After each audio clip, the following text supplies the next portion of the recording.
Bonjour, bonsoir à tous, selon l'heure à laquelle vous regardez cette vidéo. Je suis Ulrich Kemou, fondateur de UK Trading, dont l'objectif est de démystifier le trading en Afrique francophone.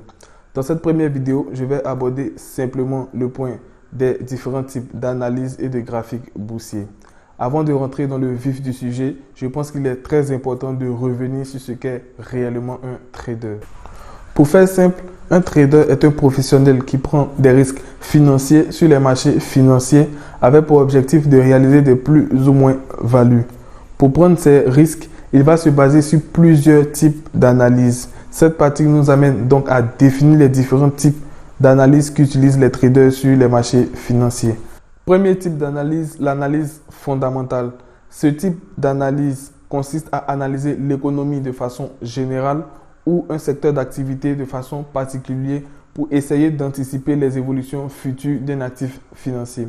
Par exemple, un trader peut décider d'être baissier sur l'action Facebook juste parce qu'une faille de sécurité aurait été détectée dans le système. Deuxième type d'analyse, l'analyse psychologique.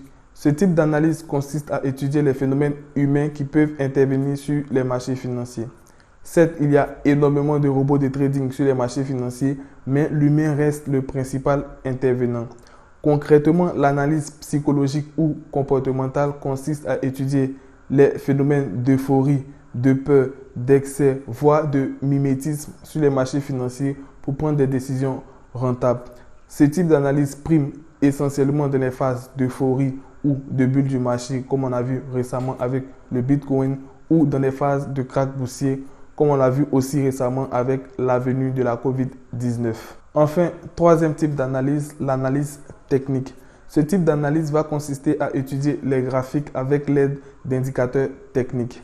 Les indicateurs techniques, ce sont des outils ou des formules mathématiques dont les résultats s'affichent directement sur les graphiques boursiers et qui permettent au trader d'affiner son analyse grâce aux mathématiques et statistiques. Je sais, certaines personnes penseront qu'il faut être assez outillé en mathématiques ou statistiques pour faire du trading. Ce n'est pas le cas.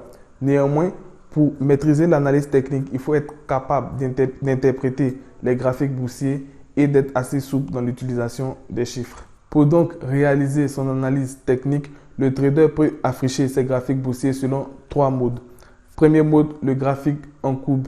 Il faut savoir que ce type de graphique présente bel et bien les évolutions de l'actif financier, mais ne donne pas d'informations supplémentaires aux traders. Deuxième mode de graphique, le graphique en bar chart. Les bar charts donnent des informations supplémentaires aux traders en plus de l'évolution de l'actif, notamment le niveau d'ouverture représenté par un trait horizontal à gauche, le niveau de clôture représenté par un trait horizontal à droite, le plus haut atteint de la session de trading représenté par la pointe du haut et le plus bas de la session représenté par la pointe du bas. Enfin, le dernier mode de graphique qui est le plus utilisé et aimé par les traders est le graphique en chandelier japonais. Il faut savoir que les chandeliers japonais donnent les mêmes informations que donnent les bar charts avec quelques particularités. Particularités d'ailleurs qui seront étudiées dans une prochaine vidéo. Je vous demande donc de partager cette vidéo et de me dire ce que vous en pensez en commentaire ou sur le canal Telegram. À bientôt.